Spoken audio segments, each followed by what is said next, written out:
زانی عورت کی توبہ کا طریقہ۔ اگر ایک شادی شدہ عورت سے کئی بار زنا سرزد ہو اور مختلف مردوں کے ساتھ اب وہ توبہ کرنا چاہتی ہے اور اسے بہت شدید ندامت ہے، تو اب وہ کیا کرے؟ کیا اس سے نکاح ختم ہوگا اور اس کی توبہ کے لیے کیا شرط ہو؟ زنا بہت بڑا جرم ہے۔ قرآن میں اللہ نے فرمایا یہ اپنی خواہش پوری کرنے کا بہت برا راستہ، اور کنواری لڑکی کا زنا کرنا بہت بڑا جرم، شادی شدہ کا تو اور بھی بڑا جرم، اور مرد کا زنا کرنا بھی بہت بڑا جرم، عورت کا زنا کرنا اس سے بھی بڑا جرم ہے۔ تبھی اللہ نے جب زانی کی سزا بیان کی ہے نا، تو عورت کا ذکر پہلے کیا۔ قرآن ہر چیز میں مرد کو پہلے ذکر کرتا ہے، عورت کا بعد۔ چور کا ہاتھ کاٹنے کی باری آئی تو اللہ نے فرمایا چور مرد کا بھی ہاتھ کاٹو اور چور عورت کا بھی ہاتھ کاٹو۔ یہاں مرد کا ذکر پہلے، عورت کا بعد۔ لیکن زنا کی جہاں بات آئی، اللہ نے فرمایا زانیۃ والزانی فجلدوا کل واحد منہما مئۃ جلدہ، زنا کرنے والی عورت کو بھی 100 کوڑے مارو اور مرد کو بھی۔ تو یہاں عورت کا ذکر پہلے اس لیے کیا کہ عورت میں زنا کی رغبت کم ہوتی ہے اور اس میں حیا بھی ہوتی ہے، اس کے باوجود اس کا زنا کرنا یہ بہت بڑا جرم ہے۔ مرد کا بھی زنا کرنا بہت بڑا جرم ہے، سزا اللہ نے دونوں کی ایک رکھی ہے، لیکن حقیقت میں یہ فرق ہے ان میں، یعنی عملی طور پر دونوں کی جرم میں فرق ہے۔ اب سزا اللہ نے ایک کیوں رکھی ہے؟ اللہ کی حکمتیں اللہ بہتر جانتا ہے۔ تو شادی شدہ عورت اگر زنا کرے تو یہ اتنا بدبودار جرم ہے کہ قرآن کہتا ہے کہ اگر یہ ثابت ہو جائے گواہوں سے اور اقرار سے ایک مخصوص طریقے سے، تو ان کو زمین میں گاڑ کے پتھروں سے ہلاک کر دو۔ اس لیے بھائی اگر کسی عورت سے بھی یہ جرم ہوا ہے یا مرد سے، تو یہ بہت بڑا جرم ہے، ہلکا نہیں ہے۔ اب اسلامی حکومت نہیں ہے، لہذا اللہ نے پردہ ڈالا ہوا ہے اگر جرم کے اوپر، تو اب سزا تو جاری نہیں ہوگی رجم والی، اور وہ اپنے اوپر خود سے جا کے جاری کروانا بھی کوئی شریعت میں اچھا کام نہیں ہے۔ اب یہ ہے کہ چھپ کے گڑ گڑا کے اللہ سے بہت زیادہ توبہ کرے۔ اللہ غفور الرحیم ہے، بڑے بڑے گناہوں کو معاف کر دیتا ہے، اور آئندہ کے لیے وَلَا تَقْرَبُوا الزِّنَا، قرآن کہتا ہے ایسے کام بھی مت کرو کہ زنا کی طرف تمہاری رغبت ہو۔ اس خاتون کو چاہیے کہ خوب گڑ گڑائے اللہ سے اور کچھ صدقہ خیرات بھی کرے، اور دوبارہ من تاب وآمن وعمل عملا صالحا، جیسے اللہ نے سورہ فرقان میں فرمایا جو توبہ کر لے گا اور اپنے عقیدے کو مضبوط کر لے گا اور آئندہ نیک اعمال اختیار کر لے گا، تو اللہ اس کے گناہوں کو معاف کر دے گا۔ تو ان کو چاہیے خوب اللہ سے توبہ کریں اور آئندہ کے لیے اپنی زندگی تبدیل کر دیں۔ اللہ غفور رحیم ہے، اور اس پھر سچی توبہ کرنے کے بعد اس جرم کو بھول جائیں، نہ کسی کے سامنے تذکرہ کریں، نہ خود سوچیں ایسے جیسے کبھی کیا ہی نہیں ہے، ایسے اپنے بارے میں یہ ذہن میں رکھیں کہ جیسے میں نے کبھی یہ کیا ہی نہیں، بار بار اس کو سوچیں نہیں کریں۔ ناجائز تعلقات میں لیے گئے تحفے کا حکم، اگر کسی کا ناجائز ریلیشن ہو اور محبت میں تحفے کا لین دین ہو، تو کیا اب ان تحفوں کا حکم، تو ان تحفوں کا حکم کیا ہوگا؟ کیا وہ واپس کرنا ضروری ہے؟ اگر اب اس بندے سے رابطہ نہیں ہے تو کیا اس سے رابطہ کر کے اسے سارے تحفے واپس کیے جائیں یا اس کی قیمت واپس لی جائے، یا اس کی قیمت واپس کی جائے؟ اس بارے میں رہنمائی فرمائیں۔ دیکھیں، اگر کسی سے خدا نخواستہ ناجائز تعلق تھا تو اس نے جو گفٹ اس تعلق کو پیدا کرنے کے لیے دیے، یعنی کسی نے کسی عورت کو گفٹ دیے، نیت اس کی یہ تھی کہ تاکہ اس گفٹ سے یہ میرے ساتھ ناجائز تعلق رکھے، اور خاتون نے بھی لیے اسی نیت سے کہ بھئی میں اس لیے لے رہی ہوں تاکہ میں اس کی خواہش پوری کروں، اس کے ساتھ ناجائز تعلق رکھوں، تو پھر تو یہ گفٹ کا لین دین بالکل حرام تھا، اور اس خاتون کے لیے اس گفٹ کا استعمال جائز نہیں ہے، اس کو صدقہ کر دیں وہ، یا اس گفٹ کو یا اس کی قیمت۔ لیکن اگر ایسا نہیں تھا، گفٹ کی بیس یہ نہیں تھی کہ یہ تعلق برقرار رہے، تو ناجائز تعلق تو برا ہے، لیکن گفٹ اس بیس پہ نہیں دیا گیا تھا، تو پھر اس گفٹ کا جو لینا ہے وہ گفٹ حرام نہیں ہوگا۔ ہاں یہ ضرور کہیں گے ناپسندیدہ ہے، نامناسب ہے، بہتر تو یہی ہے کہ اس کو بھی گفٹ یعنی اس کو بھی صدقہ کر دیا جائے، لیکن اس کا صدقہ کرنا پھر لازم نہیں ہے۔ البتہ یہ کوئی پاکیزہ اور حلال طیب میں شامل نہیں ہے یہ چیز، کیونکہ نامحرم مرد اور عورت کا کوئی اس طرح کا لین دین جبکہ ان کی نیتیں بھی ٹھیک نہ ہو، یہ بہرحال مکروہ اور ناپسندیدہ ہے، لیکن اس کو حرام نہیں کہیں گے اس صورت میں۔ اسلام میں لونڈیوں کے بارے میں کیا احکامات ہیں؟ کیونکہ اکثر ایتھیسٹ لوگ اسلام کو اس وجہ سے تنقید کا نشانہ بناتے ہیں۔ اسلام میں لونڈی کا تصور یہ ہے کہ پہلے زمانے میں جب جنگ ہوتی تھی تو جب دشمن کے مرد قتل ہو جاتے تھے تو اسلام نے عورت کو قتل کرنے سے منع کیا۔ جو عورتیں گرفتار ہو کے آئی ہیں، اب آپ کے پاس یا تو ایک آپشن ہے کہ ان سب کو کیا کر دیں، قتل کر دیں، یا ایک آپشن آپ کے پاس یہ ہے کہ ان کی شادیاں کرا کے باعزت طور پر ان کو کیا بنا دیں، مسلمانوں کی بولو بھائی بیویاں بنا دیں، یا ایک آپشن یہ کہ ان سب کو کیا کر دیں، ایسے ہی چھوڑ دیں، جاؤ بھائی آزاد ہو تم۔ نہیں یاری بات میرا خیال ہے اگر ان کو قتل کریں تو یہ عورت پر کیا ہے، زیادتی ہے، ظلم ہے۔ اسلام نے جنگ میں عورت کو قتل کرنے سے منع کیا۔ اگر ان کو بیویاں بنائیں تو یہ فطری طور پر کوئی بھی اس کو کے لیے تیار بولو بھائی نہیں ہوگا. کیوں نہیں ہوگا؟ دشمن کی شکست خوردہ عورت کو کبھی بھی کوئی شخص بیوی بنانے کے لیے، بیوی پیرالل ہوتی ہے، آپ کے ہم پلہ ہوتی ہے. اسلام کوئی ایسا حکم نہیں دیتا جو نیچر کے خلاف ہو. آپ نے دشمن کو سے لڑائی کی، وہ آپ کے خون کے پیاسے تھے، ان کی عورتیں بھی مرد بھی، عورتیں بھی تو ان کے ساتھ لڑتی ہیں نا، یہ اپنے شوہروں کو، اپنے جو مردوں کو اپریشیٹ کر رہی تھی. آپ نے زور اور طاقت سے اس دشمن کی پر قبضہ کیا. اب ان کی عورتوں کو اتنی عزت ہے کہ اپنی بیوی بنا لیں، یہ عملی طور پر ممکن نہیں ہے. سمجھ میں نہیں آ رہی بات میرا؟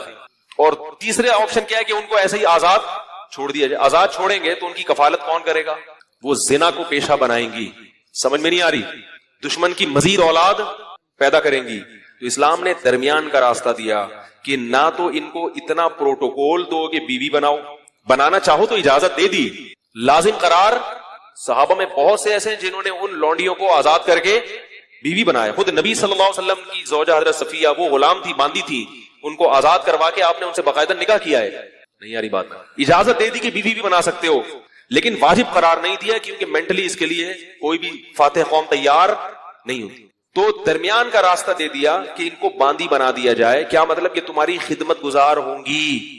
اب یہ عملی طور پر ممکن نہیں ہے کہ ایک لڑکی کو، ایک خاتون کو، عورت کو آپ کے حوالے کیا جائے، آپ کا خادم بنا دیا جائے، اور پھر یہ بھی کہہ دیا کہ سارا نان نفقہ کس کے ذمہ ہے. یعنی ریاست نے ان عورتوں کی ذمہ داری اپنے کندھوں پہ ڈالنے کے بجائے مجاہدین پر، ارے بولتے کیوں نہیں، تقسیم کر دی. ریاست اپنے ذمہ اگر ان کا نان نفقہ ڈال دی تو ریاست کو ان سے کوئی فائدہ نہیں تھا. اور ان عورتوں میں بھی تو سیکچوئل ڈیزائرز ہوتی ہیں. اب دیکھو کشمیر میں جب زلزلہ آیا بالاکوٹ میں، کئی ٹرسٹ بن گئے. میں اس وقت چیخ رہا تھا، لیکن میں بہت چھوٹا تھا اس وقت عمر میں چیخ رہا تھا کہ اس وقت مہم چلاؤ، یہ عورتیں جن کے مرد قتل ہو گئے ہیں یا بیچارے شہید ہو گئے ہیں زلزلے میں، ان کی شادی کا کوئی انتظام. سب سے بہتر عورت کی کفالت کا طریقہ کیا ہوتا ہے؟ کسی مرد کے حوالے کر دی جائے اور اس مرد پر اس کی ذمہ داری ڈال دی جائے اور اس مرد کے بھی مفاد اس سے وابستہ کر دیا جائے. لیکن ہمارے یہاں ان چیزوں پہ کوئی بات بھی کرے تو کیا ہوتا ہے؟ اس کو بیوقوف سمجھتے ہیں لوگ. عیدی سینٹر حل تھوڑی ہے ان مسائل کا. تو اسلام نے یہ نہیں کہا کہ ریاست ان کی ذمہ داری اٹھائے گی. اسلام نے کیا کیا؟ وہ مجاہدین پر اس کو تقسیم کر دیا اور باندی بنا دیا کہ تم اس کے مالک ہو. سمجھ رہے؟ اور اس مالک ہونے کا تم کیا فائدہ اٹھاؤ گے کہ یہ تمہاری خدمت کرے گی، اور یہ کیا فائدہ اٹھائے گی کہ اس کی ساری زندگی ذمہ داری، بولو بھائی، نان نفقہ کس کے کندھوں پر ہے؟ تمہارے کندھوں پر. تو اس سے بہتر صورت ممکن، سوٹیبل کوئی صورت ہو ہی نہیں سکتی تھی. پھر اسلام نے اتنے حقوق دے دیے کہ مجاہدین کی باندی تو بنا دیا، تو اب یہ نہیں ممکن تھا کہ اسے سیکسول ریلیشن کو ناجائز قرار دے دیا جاتا، کیونکہ عملی طور پر ایسا ممکن کہ اس کو کہیں اور شادی سے بھی منع کر رہے ہیں آپ، اور آپ کے گھر میں بھی ہے وہ، اور آپ اس سے، اور اس میں بھی تو یہ اللہ نے خواہش رکھی ہے نا، اس کا بھی فائدہ ہے کہ مولا کو اس سے ریلیشن قائم کرنے کی اجازت دی جائے. اور پھر اس کے وہی احکام دے دیے جو نکاح کے ہوتے ہیں کہ کوئی اور مرد اس کو ہاتھ، بولو بھائی، غیر مسلموں کے ہاں جو عورتیں جنگی قیدی ہوتی ہیں پبلک پراپرٹی بن جاتی ہیں، وہ اس کو تو دیکھ رہے ہیں کہ اسلام نے باندی بنایا، اس کو نہیں دیکھتے کہ ہم باندی نہیں بناتے مگر پبلک کی کیا بناتے ہیں؟ پراپرٹی بنا دیتے ہیں. اور اگر اس کو نہیں بناتے تو اس کی سیکشل ڈیزائر کا کیا حال ہے؟ اگر آپ کے پاس کیسے سمجھائیں بھائی اگر نہیں بناتے پبلک پراپرٹی تو اس کی جو ڈیزائرز ہیں وہ کیسے پوری ہوں گی؟ تو اسلام نے بہترین حل دیا تھا کہ ان کو بیوی نہ بناؤ بلکہ کیا بنا دو؟ باندی بنا دو، اور ساری ذمہ داری کس پہ ڈال دو؟ اس کے مولا کے کندھوں پہ ڈال دو.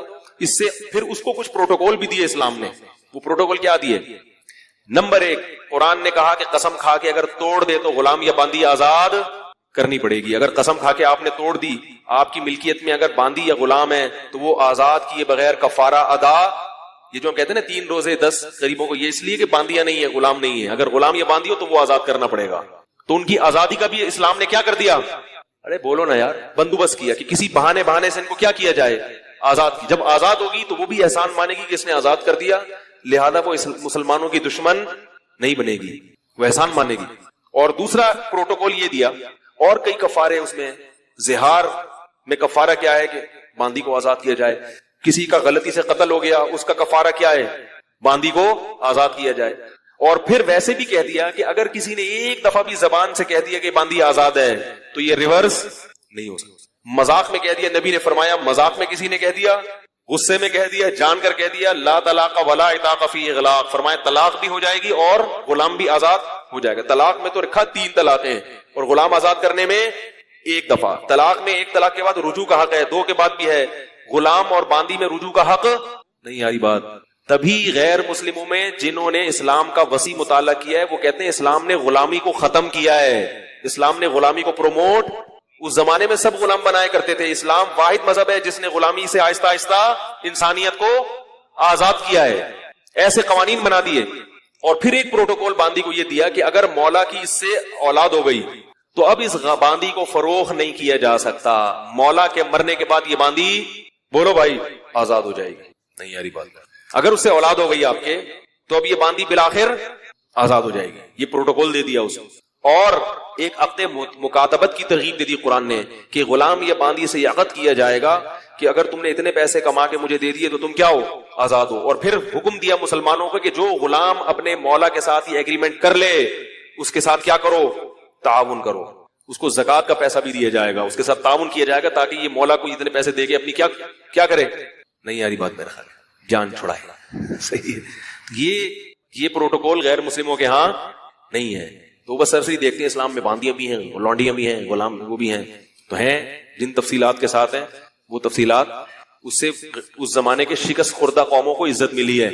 پھر مسلمانوں میں جو باندیاں بڑے بڑے عہدوں پر فائز, یعنی علم کے لحاظ سے بڑے بڑے مقام پر فائز ہوئی ہیں, کیونکہ جب آپ کو پتا ہوتا ہے نا میری ہے پھر اس کی وجہ سے آپ کی عزت ہے. آپ کو پتا ہے یہ غلام میرا ہے, جتنا پڑھا لکھا ہوگا عزت کس کی ہوگی, میری. اس لیے مسلمانوں نے اپنے غلاموں کو پڑھایا لکھایا, تعلیم دلائی تاکہ ہماری عزت ہو معاشرے میں. بڑے بڑے محدثین غلام گزرے ہیں, سمجھ رہے ہو. نافع عبداللہ بن عمر کے غلام تھے. بخاری اور مسلم کے بہت بڑے راویوں میں سے اسلاف میں ان کا تذکرہ ملتا ہے.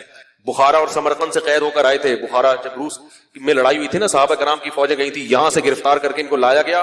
عبداللہ بن عمر کے غلام بنے اور بخاری اور مسلم کے راویوں میں سے بہت بڑے محدث, بہت بڑے حدیث کے امام. کہاں سے لائے اور کیا بن گئے. یہ ہو گیا لونڈیوں والا. آج کل لونڈیاں نہیں ہے کہیں بھی, کہیں آپ کسی ماسی واسی کو لونڈی سمجھنا شروع کر دیں. لونڈیوں کا سسٹم کیا ہو گیا. اچھا یہ بھی یاد رکھو, لونڈی سے سیکچوئل ریلیشن جب قائم کرنا جائز تھا کہ جب وہ اسلام قبول کر لے یا وہ عیسائی یا یہودی ہو. اگر وہ عیسائی نہیں ہے, یہودی نہیں ہے یا مسلمان نہیں ہوئی تو پھر اسے سیکچوئل ریلیشن کی اجازت, کیونکہ جیسے اہل کتاب سے ہی نکاح حلال ہے تو ایسے ہی باندیوں میں بھی ریلیشن صرف اہل کتاب یا مسلمان باندی سے تھا. جو مجوسی اور آگ کی پوجا کرنے والے ان سے ریلیشن کی اجازت بولو بھائی نہیں تھی. آسک مفتی طارق مسعود. انڈیا سے کسی نے پوچھا, میرے شوہر نماز نہیں پڑھتے, عالم دین ہے اور مجھے وقت بھی نہیں دیتے, میں کیا کروں. شوہر ٹائم نہیں دیتے, اللہ ہدایت دے شوہر کو. بیچاری عورتیں کمزور ہوتی ہیں جب شوہر کی طرف سے زیادتی ہوتی ہے. تو پہلے زمانے میں فیملی بڑی مضبوط ہوا کرتی تھی, اپنے بھائیوں اور باپ کو بتاتی تھی, بھائی آ جایا کرتے تھے لڑنے کے لیے. ابھی تو دو بچوں کی وجہ سے خواتین کی فیملی کی بھی ایسی کی تیسی ہوئی ہے. تو یہ نہ بھائی ہوتا ہے, بھائی ہو تو بھائیوں کا ساشا ہوتا ہے چھوٹا سا, وہ وقفے کے بعد پیدا ہوا ہوتا ہے, 8-10 سال کا وقفہ ہوتا ہے, وہ بھی بالغ نہیں ہوا ہوتا, وہ بڑی آپی کی شادی ہو چکی ہوتی ہے.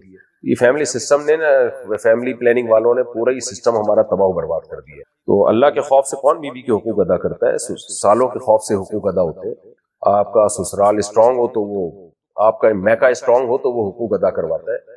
تو میں دعائی کرتا ہوں اللہ آپ کی مدد کرے, آپ کے شوہر کو ہدایت دے. ایک اور بات ہمیں علمی نقطے کی یہ پتہ چلی کہ عورت سے پچھلے راستے سے ہم بستری کرنا حرام ہے, کیونکہ اللہ نے صاف لفظوں میں کہا ہے من حیث امرکم اللہ, اسی راستے کی طرف آ سکتے ہو جہاں اللہ نے اجازت دی. آج کل یہ لوگ جو ہے بیہودہ فلمیں, ہمارے جو نئی نسل ہے, ینگ جنریشن ہے, وہ یورپ اور امریکہ سے جو گندی فحش فلمیں آتی ہیں ان کو دیکھ کے فطرت کے راستے سے ہٹتے چلے جا رہے ہیں. ایک روایت میں ہے ملعون من اتا امراتہ فی دبرہا, آپ صلی اللہ علیہ وسلم فرمایا اس شخص پر اللہ کی لعنت ہے جو اپنی عورت سے پچھلے راستے سے ہم بستری. یہ بات خوب یاد رکھیں کہ حدیث سے بھی منع ہے, اجماع امت سے بھی اس کی حرمت ثابت ہے, اور قرآن کی اس آیت سے بھی. اس آیت میں دو طرح سے, ایک تو اللہ نے حالت حیض میں ہم بستری کو اس لیے حرام قرار دیا کہ اس میں ناپاک خون آتا ہے, تو اسی طرح دوسرے راستے میں ہم بستری کرنے میں بھی گندگی میں ملوث ہو جاتا ہے انسان, اس لیے بھی حرام ہے. اور دوسرا اللہ نے صاف لفظوں میں کہا کہ من حیث امرکم اللہ, اس راستے میں آؤ جہاں تمہیں اللہ نے اجازت دی. اس کا مطلب کہ کوئی راستہ ہے جس کی اللہ نے اجازت دی ہے, اور اس کا حرص کے لفظ میں اس کی طرف اشارہ کر دیا کہ وہ راستہ ہے جس سے بچے کی ولادت ہوتی ہے, وہ راستہ جو ولادت کا ذریعہ بنتا ہے.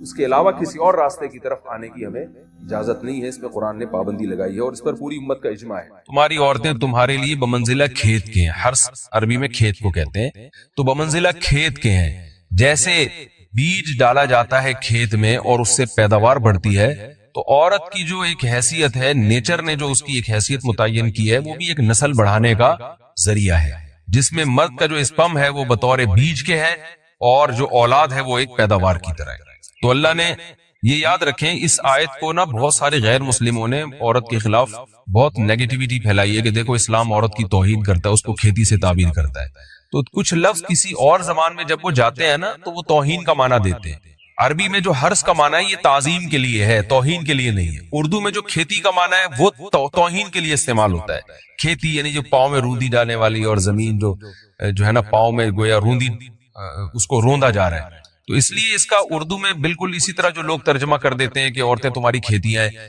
تو یہ ترجمہ میرا خیال ہے اس لیے درست نہیں ہے کہ اردو میں اس کا مفہوم ہی چینج ہو جاتا ہے۔ یعنی گویا ایک عزت کے لیے جو لفظ اللہ نے استعمال کیا وہ ذلت کا ذریعہ بن جاتا ہے۔ تو اس لیے کسی بھی زبان میں جب ہم کسی بھی لفظ کا ترجمہ کرتے ہیں تو اس زبان کے ہمیں محاوروں کو دیکھنا چاہیے کہ اس زبان میں یہ لفظ کس معنی میں استعمال ہو رہا ہے۔ مثال کے طور پر ہو سکتا ہے کتا کا لفظ کسی زبان میں وفاداری کے لیے استعمال ہوتا ہو، کسی کو لوگ ڈاگ کہتے ہو تو اس کا مقصد ہوتا ہے وفادار انسان ہے، لیکن ہمارے یہاں اردو میں گالی ہے وہ، اور آپ بولیں کہ بھئی وہ فلاں قوم ڈاگ کہتی ہے تو ہم کتا کہیں گے، تو آپ جب اس کا ترجمہ اردو میں کریں گے تو کتے سے نہیں کر سکتے۔ تو اسی طرح یہ عربی کا جو لفظ ہے اس میں بھی یہ چیز غور یعنی ملحوظ رہنی چاہیے۔ تو اس لیے اس کا ترجمہ کیا جائے گا تمہاری عورتیں تمہارے لیے پیداوار بڑھانے کا ذریعہ ہیں، نسل بڑھانے کا ذریعہ ہیں۔ فاتو حرثکم، تم اپنے اس نسل بڑھانے کے ذریعے کے پاس آؤ، انا شئتم جیسے چاہو، وقدموا لانفسکم، اور اپنے نفسوں کے لیے آگے بھیجو، یعنی اولاد کی نیت سے آیا کرو زوجہ کے پاس اور آخرت کے لیے انتظام کرو، یعنی اولاد پیدا کر کے جو تاکہ دنیا اور آخرت میں تمہارے لیے فیوچر میں تمہارے لیے کام آئے، دنیا بھی داخل ہے آخرت بھی داخل ہے۔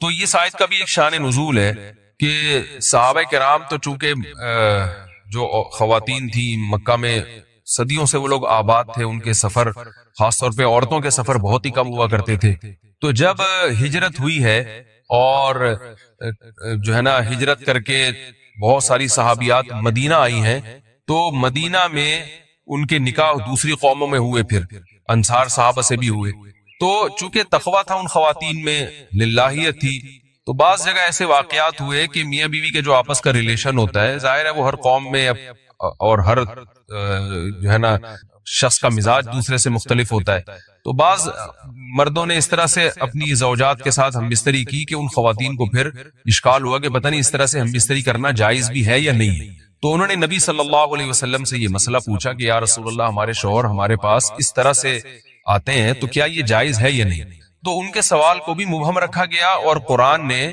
اس کے جواب کو بھی کنایتاً بیان کیا، کیونکہ مسئلہ بظاہر حیا کے خلاف ہے، تو قرآن جب بھی کوئی ایسی بات ہوتی ہے تو اشارتاً کنایتاً اس کا تذکرہ کر دیتا ہے تاکہ مسئلہ بھی واضح ہو جائے، کیونکہ ظاہر ہے اس کی ضرورت تو قیامت تک آنے والے انسانوں کو پڑ سکتی ہے نا، یہ تو ہر میاں بیوی کا اپنا ایک ذاتی مسئلہ ہوتا ہے کہ ہمیں کس طرح سے پرمیشن ہے کس طرح سے پرمیشن نہیں ہے، تو اللہ تعالیٰ نے بھی اشارتاً ہی اس حکم کو قرآن میں بیان کر دیا۔ قرآن میں اس لیے بیان کیا کہ تاکہ اس میں کوئی اجتہادی اختلاف کی گنجائش نہ رہے، تو اللہ نے قرآن مجید میں بیان کیا، فرمایا نساؤکم حرث لکم، تمہاری جو ازواج ہیں تمہاری جو بیویاں ہیں وہ تمہارے لیے بمنزلہ کھیت ہیں۔ کھیت کا مطلب کیا ہوتا ہے؟ پیداوار بڑھانے کا ذریعہ۔